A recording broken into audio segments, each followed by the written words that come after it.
आज है 12 मार्च 2026। 12 मार्च 2026 का करेंट अफेयर करेंगे। आज का जो भी इम्पोर्टेंट क्वेश्चन है उसको आइए हम लोग देखते हैं। आज का फर्स्ट क्वेश्चन है कि इंडिगो एयरलाइन के चीफ एग्जीक्यूटिव ऑफिसर CEO जिसको बोलते हैं, वो पद से किसने इस्तीफा दिया है। तो इंडिगो एयरलाइन के CEO पद से इस्तीफा किसने दिया है, तो ये दिया है, किसने दिया है, तो पीटर एल्बर्स ने दिया है। किसने दिया है, पीटर एल्बर्स। इसने जो है, इसके पहले जो है इंडिगो जो एयरलाइन है, इसमें क्या हुआ था कि बहुत सारा जो इंडिगो एयरलाइन है वो क्या हुआ था, लेट हो गया था, जिसके कारण बहुत सारे यात्रा करने वाले जो यात्री थे उनको बहुत ज़्यादा दिक्कत हुआ था। तो उसके लिए जो है इसको ये इस्तीफा दिए हैं। और अभी जो है ये इंडिगो जो है ये इसका फुल फॉर्म होता है इंटर ग्लोब एविएशन लिमिटेड। क्या होता है, इंटर ग्लोब एविएशन लिमिटेड होता है। ये इंडिगो जो है इसकी स्थापना 2006 में हुआ था और इसका हेडक्वार्टर है गुरुग्राम हरियाणा। कहाँ है, गुरुग्राम हरियाणा में इसका हेडक्वार्टर है। और इसका संस्थापक जो था, इंडिगो के संस्थापक जो थे, ये थे राहुल भाटिया और राकेश गंगवाल। कौन थे, राहुल भाटिया और राकेश गंगवाल। ये दोनों मिलकर जो है इंडिगो की स्थापना किए थे। तो अभी हाल ही में जो है ये पीटर एल्बर्स जो है ये इंडिगो के CEO पद से इस्तीफा दे दिए हैं। अगला क्वेश्चन है आज का क्वेश्चन नंबर 2। आज का क्वेश्चन नंबर 2 है कि ईरान की महिला फुटबॉल टीम के 7 खिलाड़ियों को किस देश ने मानवीय वीज़ा दिया है। तो अभी हाल ही में जो हुआ था, ईरान की जो फुटबॉल टीम है वो फुटबॉल खेलने के लिए गई थी।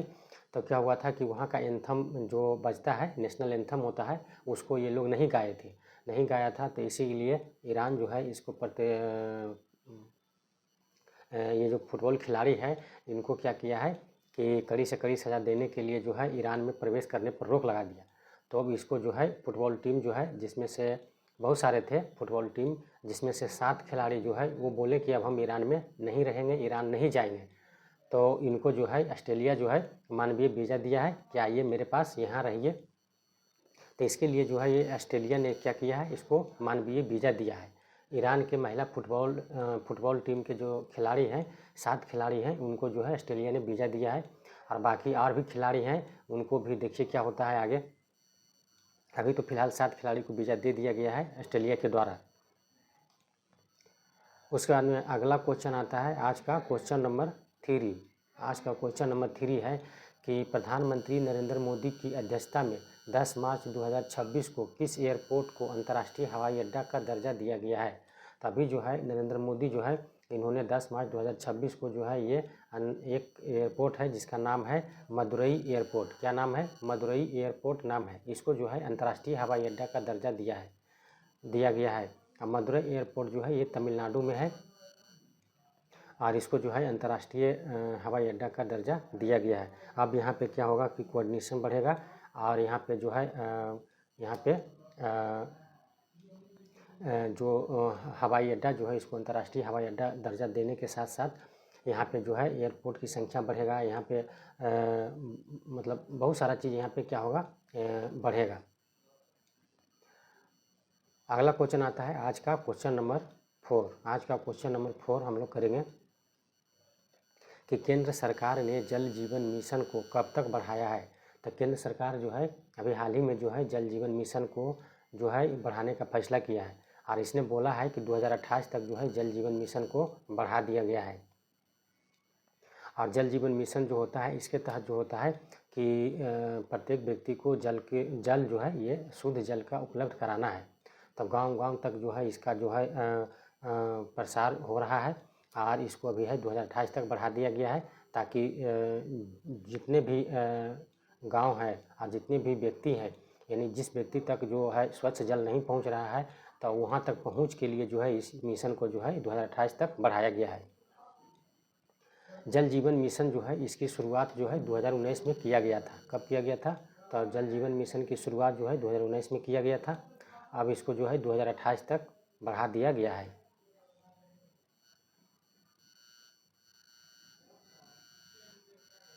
अगला क्वेश्चन है आज का क्वेश्चन नंबर 5। आज का क्वेश्चन नंबर 5 है कि HIV और सिफिलिस को माँ से शिशु में संचरण को समाप्त करने वाला पहला यूरोपीय संघ का देश कौन बना है। तो पहला यूरोपीय संघ का देश जो बना है ये कौन बना है, तो ये डेनमार्क बना है। कौन बना है, डेनमार्क। डेनमार्क जो है वो यूरोप का एक देश है। इसने जो है यूरोपीय संघ में शामिल है देश डेनमार्क ये आता है। और यहाँ पे जो है शिशु से जो है माँ से जो है शिशु में जो संचरण रोग होता है HIV और सिफिलिस, इसको क्या किया है, ये डेनमार्क जो है समाप्त कर दिया है। इसीलिए जो है ये अभी हाल ही में चर्चा में है। डेनमार्क जो है अभी हाल ही में अमेरिका जो है डेनमार्क को बोला था कि हम मतलब इस पर ये हम अपने में मिला लेंगे, मतलब डेनमार्क मेरा है। इसलिए वहाँ पे जो है अभी हाल ही में जो वहाँ के जो बहुत सारे यूरोपीय देश जो है वो यहाँ पे एक्सरसाइज किए थे और इसको बचाने के लिए जो है वो आए थे।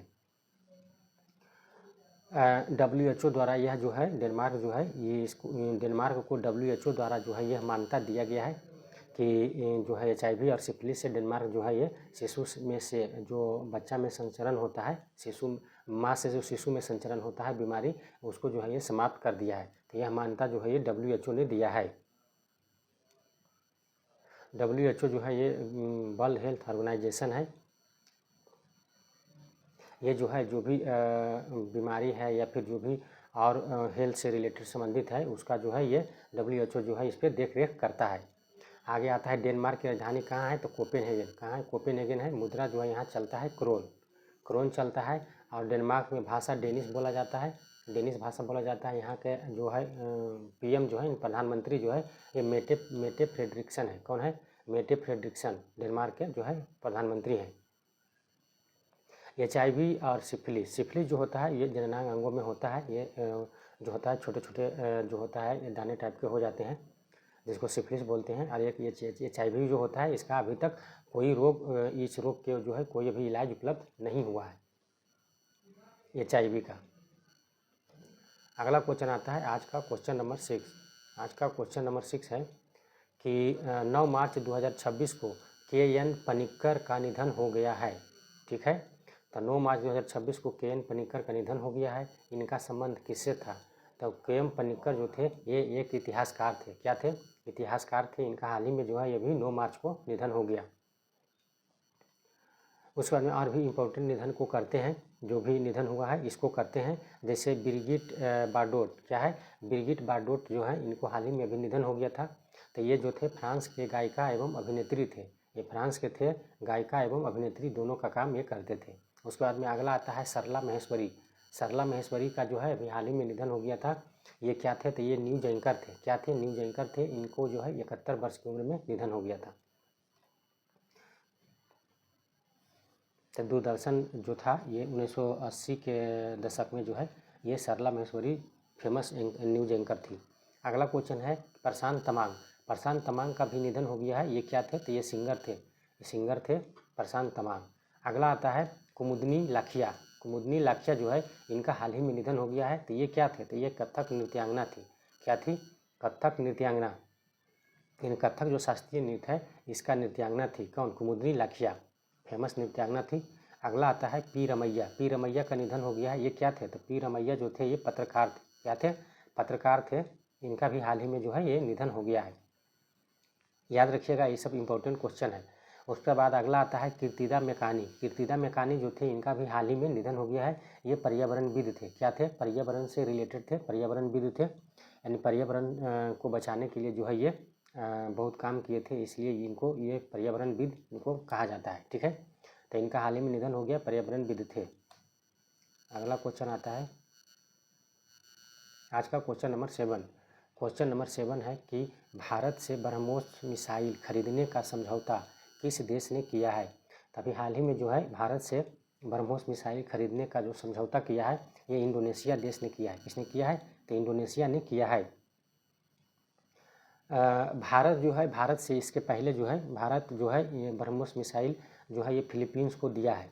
तो फिलीपींस भी जो है ये भारत से ब्रह्मोस मिसाइल खरीदा है, खरीदने का समझौता किया था और ख़रीदा भी है। तो अब जो है दूसरा देश जो है इंडोनेशिया है जो भारत से ब्रह्मोस मिसाइल खरीदने का समझौता किया है।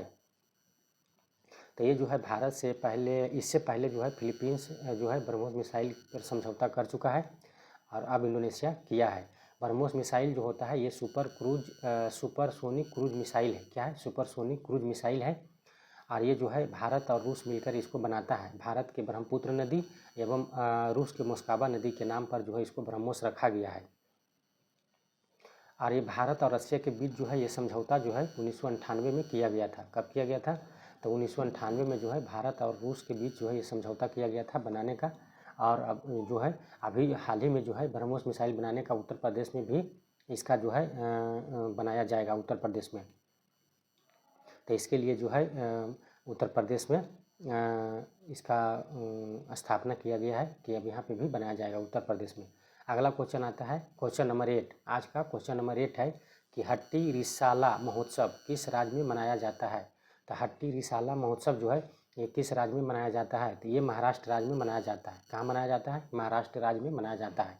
याद रखिएगा, हट्टी रिसाला महोत्सव ये महाराष्ट्र राज्य में मनाया जाता है। ये जो त्यौहार है ये होली के अगले दिन जो धूलखेल होता है उस दिन जो है इसको धूमधाम से मनाया जाता है।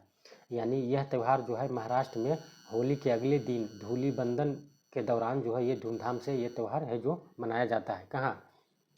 तो ये महाराष्ट्र में मनाया जाता है हट्टी रिसाला महोत्सव। याद रखिएगा, इम्पोर्टेंट है। और भी इम्पोर्टेंट महोत्सव है, इसको भी हम लोग कर लेते हैं। इम्पोर्टेंट महोत्सव है कि चराईचुंग फेस्टिवल। चराईचुंग फेस्टिवल कहाँ मनाया जाता है? तो ये असम में मनाया जाता है। कहाँ मनाया जाता है? असम में।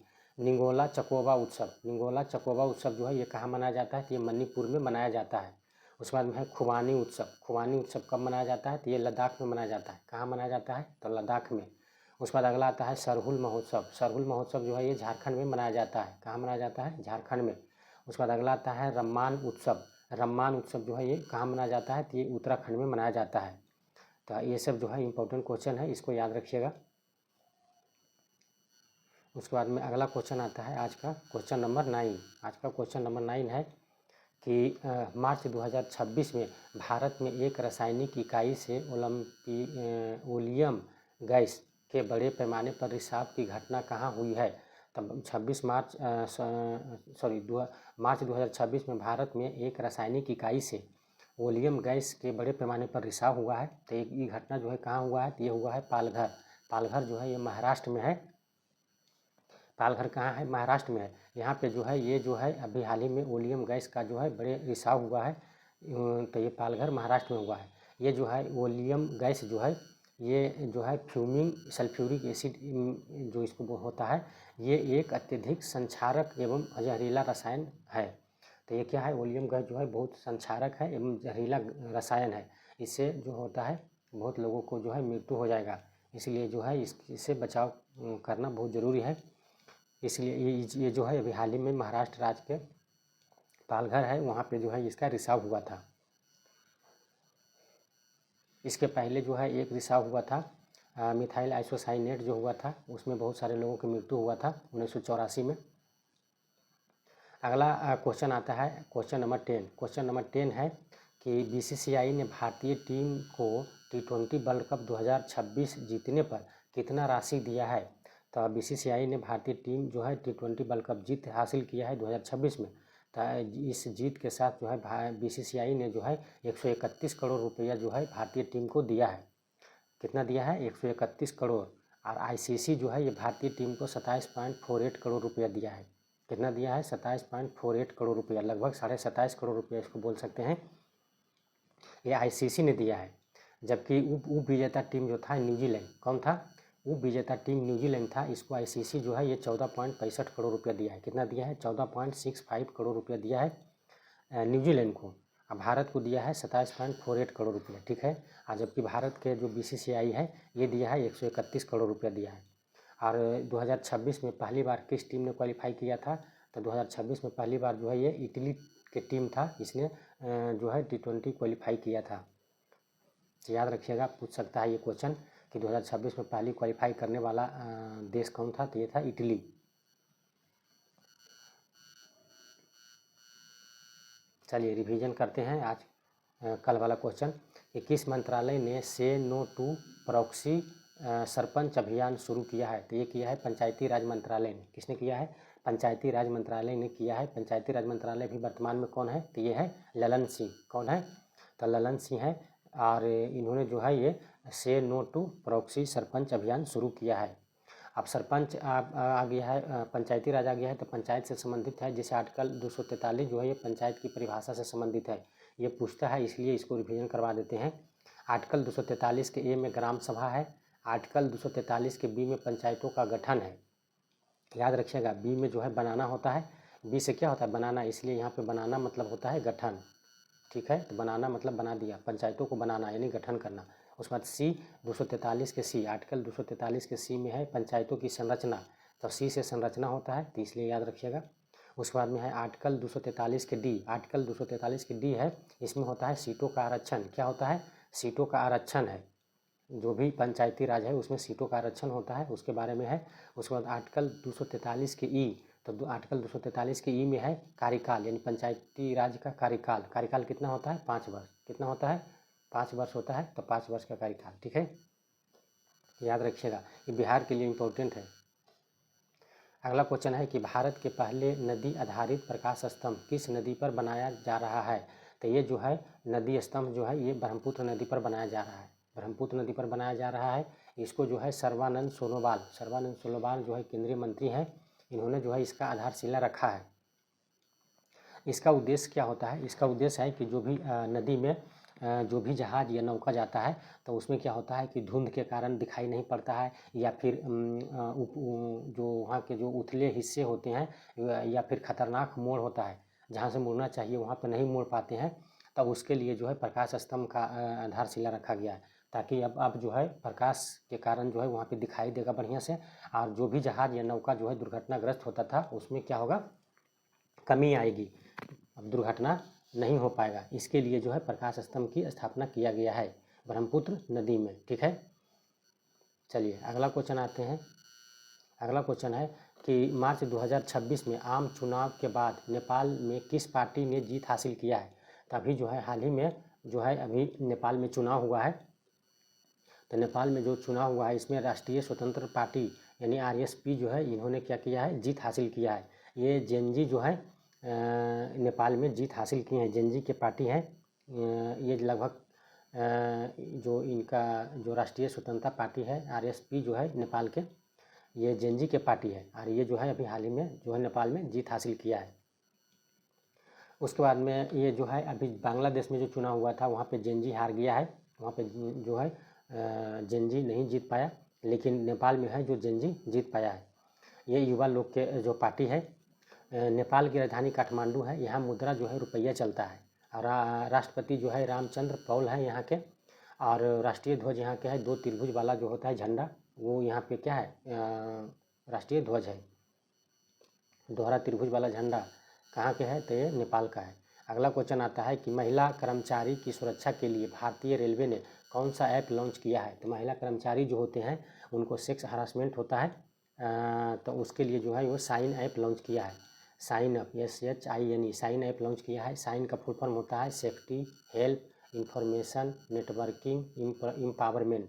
ये जो है साइन का फुल फॉर्म होता है, और इसमें जो होता है वह हरेसमेंट की शिकायत दर्ज करेगा, और इससे क्या होगा कि इंटरनल कंप्लेन कमेटी 1997 नियमों के तहत जो है इसको डिज़ाइन किया गया है साइन ऐप को। ठीक है, तो इसलिए याद रखिएगा SHINE app, SHINE, SHINE app जो है इसको लॉन्च किया है रेलवे, भारतीय रेलवे ने। अगला क्वेश्चन आता है। अगला क्वेश्चन है कि किस अंतरिक्ष एजेंसी का प्रोवा 3 मिशन के कोरोग्राफ उपग्रह से संपर्क टूट गया है? तो कोरोग्राफ जो है प्रोवा 3 मिशन जो था इसका 2 उपग्रह था। पहला था क्रोनोग्राफ ही और दूसरा था ऑकुल्टर। तो क्रोनोग्राफी जो उपग्रह था इससे जो है संपर्क टूट गया है। आई प्रोवा 3 मिशन जो था ये यूरोपीय स्पेस एजेंसी का मिशन था, और भारत जो है इसको लॉन्च किया था इसरो ने, और ये जो है क्रोनोग्राफी जो है उपग्रह था इससे क्या हुआ है? संपर्क टूट गया है, और ऑकुल्टर जो है इससे अभी इससे बना हुआ है। अगला क्वेश्चन आता है कि फ्रीडम शील्ड सैन्य अभ्यास किन 2 देशों के बीच होता है? तो ये जो होता है अमेरिका और दक्षिण कोरिया के बीच होता है। तो फ्रीडम शील्ड अभ्यास जो है ये अमेरिका और दक्षिण कोरिया के बीच होता है। अमेरिका और दक्षिण कोरिया के बीच एक और अभ्यास होता है, इसका नाम है बड्डी स्क्वाड्रन। क्या नाम है? बड्डी स्क्वाड्रन अभ्यास जो है ये भी अमेरिका और दक्षिण कोरिया के बीच में होता है। और इस बार जो है फ्रीडम शील्ड अभ्यास जो है ये इसका आयोजन दक्षिण कोरिया में ही किया जा रहा है। अगला क्वेश्चन आता है कि जर्मनी की पुरुष फुटबॉल टीम की पहली महिला कोच कौन बनी है? तो ये जो है सबरीना बिटमैन बनी है। कौन बनी है? सबरीना बिटमैन बनी है। उसके बाद में अगला क्वेश्चन आता है अंतर्राष्ट्रीय मलेरिया सम्मेलन 2026 का आयोजन कहाँ हुआ है? तो ये जो है नई दिल्ली में आयोजन इसका किया गया है। अंतर्राष्ट्रीय मलेरिया सम्मेलन 2026 का आयोजन नई दिल्ली में किया गया है। राष्ट्रीय मलेरिया अनुसंधान संस्थान ICMAR द्वारा आयोजित किया गया है। 9 मार्च 2026 को जो है ये संपन्न हुआ है। और इसका विषय क्या था? तो इसका विषय था कि खोज, विकास और डिलीवरी, मलेरिया उन्मूलन और उससे आगे, ये था इस बार का 2026 में विषय था। उसके बाद में अगला क्वेश्चन आता है कि पुण्य श्लोक अहिल्या देवी होलकर शीतकारी कर्ज माफ़ी योजना को किस राज्य ने शुरू किया है? तो ये जो है पुण्य श्लोक अहिल्या देवी होलकर शीतकारी कर्ज माफ़ी योजना है, इसको महाराष्ट्र राज्य ने शुरू किया है। यहाँ पे जो है 2 लाख रुपया तक के जो है फसल कर्ज को माफ़ किया जाएगा। और जो किसान जो है ऋण जो समय पर चुका दिए हैं उनको 50,000 तक प्रोत्साहन राशि भी दिया जाएगा इस योजना के तहत। अगला क्वेश्चन है कि मानव मस्तिष्क की क्षमताओं को बढ़ाने के लिए किस संस्थान ने मूनशॉट प्रोजेक्ट शुरू किया है? तो मूनशॉट प्रोजेक्ट जो है ये IISc बेंगलुरु ने शुरू किया है। इसमें क्या होगा कि मानव मस्तिष्क की क्षमताओं को बढ़ाया जाएगा और तंत्रिका तंत्र से जुड़ी समस्या के उपचार के लिए भी ब्रेन को क्या किया जाएगा? प्रोसेस विकसित किया जाएगा। तो प्रोसेसर विकसित किया जाएगा। ये हो जाएगा आपका मूनशॉट प्रोजेक्ट। ठीक है, ये IISc बेंगलुरु ने इसको विकसित किया है। तो आज का करंट अफेयर समाप्त हुआ। जय हिंद, जय भारत।